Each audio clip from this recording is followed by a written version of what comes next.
Hey guys, Snoozy here. We're going to go over the Frost Nova Sorceress today. This is a new build, at least the one I haven't really played. I really feel like it came to light after the Grand Charm changes with the Sunder Charms. For those of you that aren't familiar, this is the charms that go ahead and let you break immunities. The reason that Cold Sorceresses are so popular this league is because of that Sunder Charm. So the way they work is essentially if you have a monster that's 100% resistant against cold, you can't do any cold damage to it.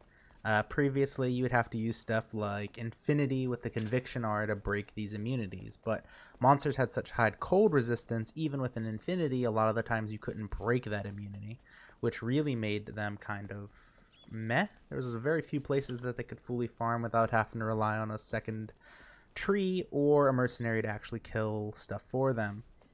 The reason cold really took off with the Sunder Charms is because of their cold mastery here. If you can see, it reduces the enemy cold resistant. If the enemy was already immune to cold, the cold mastery couldn't work because this is a cold skill. However, with the Sunder Charges making them a 95% resistant instead of 100%, this allows the cold mastery to take effect, which is really important to boosting your damage here, because instead of beating against a 95 resistance, you're beating against, well, for me, 95 minus 125. So I'm pushing stuff that was currently immune to me into the negative resistances, increasing my damage. So we're going to start off here at the skill tree. It's very, very simple. You're going to put one into warmth just so you get that mana regen back. For lightning skills, you're obviously going to put your 1 point into static for bosses. This is a huge skill. Pretty much every sorceress build's most likely taking this. And this is going to be an energy shield based build, which means we're really going to be putting a lot into our mana. Since we're doing that, you're going to want to make sure that you have energy shield. Energy shield really takes off because of the synergy with telekinesis, which reduces the damage that you're going to take. So if you notice here under energy shield, it'll tell you mana consumed per damage taken. So if I take what would be 100 damage, only gonna take 75 mana from me. An important note of energy shield is it doesn't care about your resistances. So if you have, let's say, negative 100 lightning resistance, it's still going to hit your energy shield at the same amount. What you will notice, though, is the damage that goes through to your health does care about resistances. So you'll take a lot of damage to your health, and you have to be really careful. Because as you can notice, this build, without my battle orders, I only have 525 health, but I have 1.7k mana.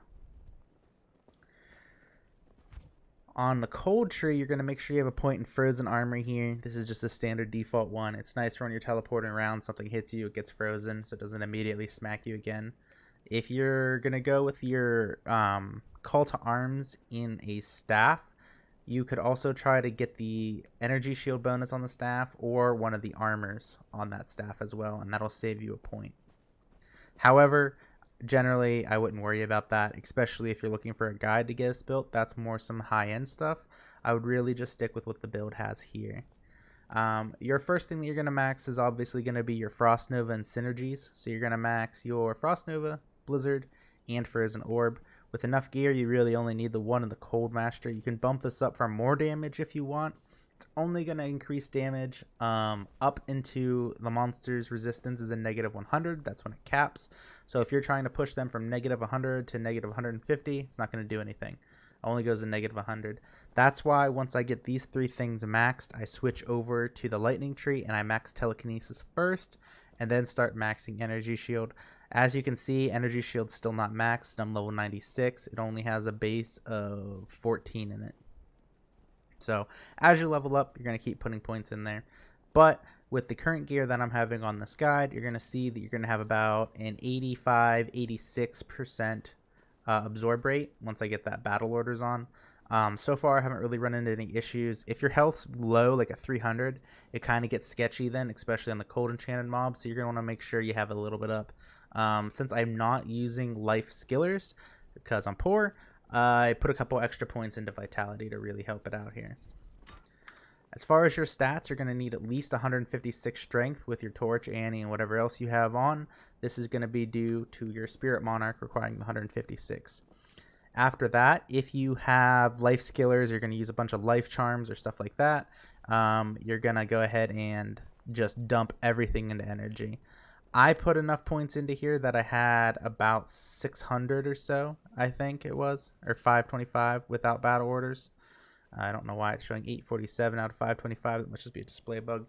But I would try to get at least 500 life before your battle orders is coming into play. For the gear, there are some flexibility here depending on what you want to do. The current setup I'm using is damage. I am missing a couple things like the facet in my helmet, and I actually have an Istern in the Ormus instead. That's just simply how I bought it. Generally, you would probably put a cold facet in there to get even more damage. Probably going to keep the Istern because my damage right now seems pretty fine.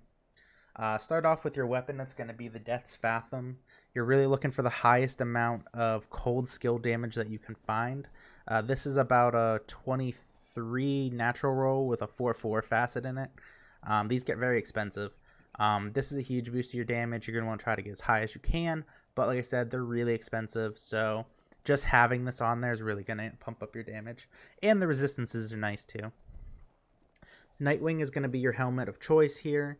You get that nice 2 skills, a little bit of dex, which is nice, and the half freeze duration. On Diablo 2 Resurrected, you can be frozen and still cast the same speed. Since you're teleporting everywhere and you're a caster, you don't really care about being frozen. Doesn't matter that much. The important thing here is going to be that cold skill damage. You're really going to want to get that as high as you can. That goes up to 15% cold skill damage before a facet. So you put a perfect facet in there, you're looking at 20% cold damage. For your chest piece, for the damage route, you're going to go with the Ormus robes here, like I was talking about. You're really going to want that +3 to Frost Nova. I was using another Ormus robe before this. It just had a random skill on there. It does still help. So if you can't get a Frost Nova one, just a random one in there is also fine. You're going to want that cold damage, again, as high as possible. Unfortunately, this one's only a 12% cold damage. And that 25% magic find listed there is because of the Istern. Generally, you're going to put a facet in there for another 5% damage and lower the resistance by another 5. Amulet, right now, I'm just using a Talzami because it was easy to find. I don't need the faster hit recovery. I'm sorry, the faster cast rate I don't need.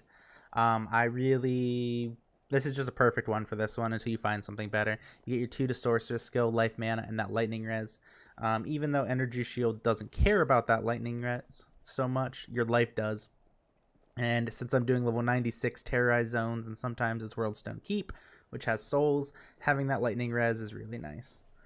You're going to want a Spirit in your offhand. It's just an insane, broken, overpowered item. You get 35 to pretty much all resistances other than fire. You even get Magic Absorb on there. You get life, mana.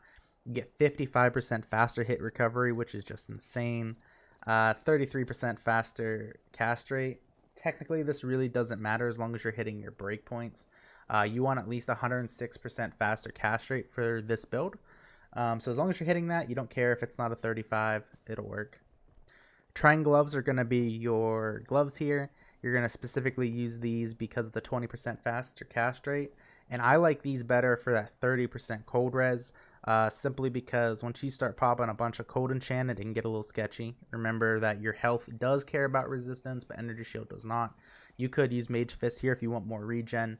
However, I'm not finding that actual mana regen being an issue with this build. You're going to go with 2 Sojas. Get your mana as high as you can. And then you're going to go ahead and use an Arachnid's Mesh. You want that cast rate, the 1 to all skills. The ED doesn't matter really. The higher the better, but you could really save some money here by getting a lower one. I particularly like War Travs just because I like the magic find and the strength. You could use something like Tri-Res Boots with the run walk on it, or Tri-Res Boots with some faster hit recovery, Tri-Res Boots with some magic find. Whatever you really want, you can put there. The other option for that is if you're not going to look for the magic find, you could do some Silk Weaves like these. And these will give you an extra 10% mana and that 5% mana after each kill. Now, for the actual gear itself, if you're not looking for the maximum damage but you want more magic find, what you can do is you can put the Tal Rasha's armor on with a P Topaz. You could put the Shaco on instead of the Nightwing. And I don't have one listed in my inventory here, but you can get the Tal Rasha's belt, getting rid of this Arachnid Mesh. This will give you a 3-set piece. And with that 3-set piece, and including the amulet here, you're going to get enough of your cast rate that you should be fine, plus some additional bonuses. And the Tal Rasha's armor does have some really nice resistances on it. However, it's a little bit slower, and personally, I like this damage setup a lot more. Getting into the inventory, there's a lot of flexibility here.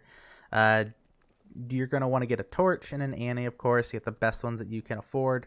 Torch is right now for sorceresses are really expensive, so just try to get one and work around what you get. Top of that, you're really going to want to fill these whole rows up with cold skill lifers if possible.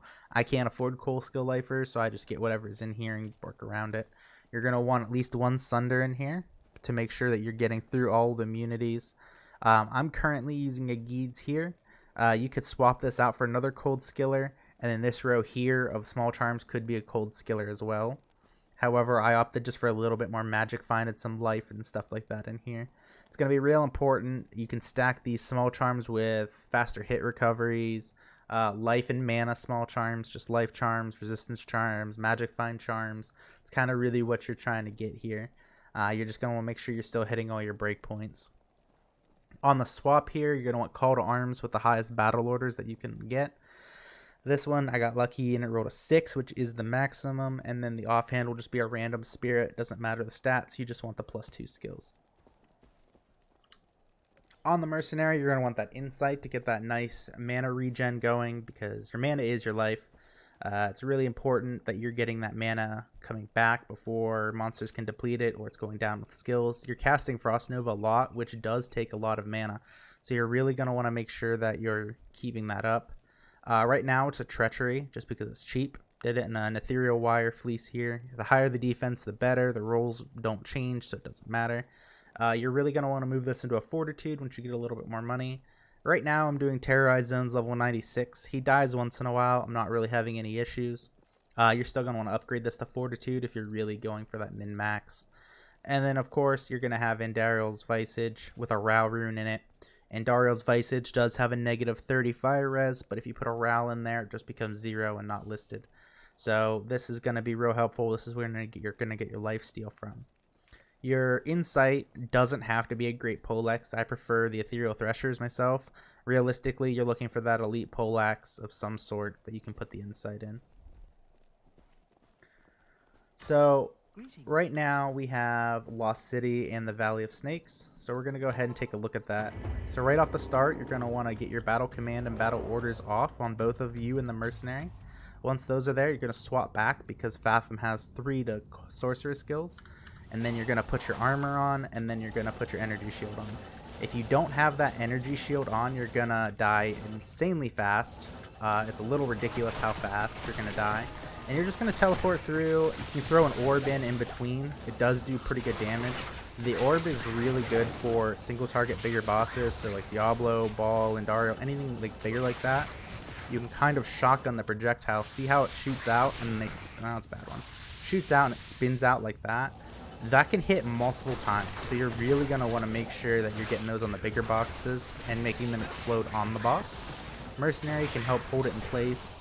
If you notice, this is the Claw Viper. These are level 96 monsters, and if I take my Sunder Charm off, they're immune. So they have pretty high resistances to cold. And as you can see, I'm still going through here pretty quick. For the smaller stuff, like when I jump into a pack, I'll throw a Blizzard on top of myself, because we are maxing Blizzard and Orb, because those are the synergies. So you still have a little bit of decent damage. I think my Blizzard's at 3.4k right now, and my Orb's at 930. Let's see, 3.3k for the Blizzard.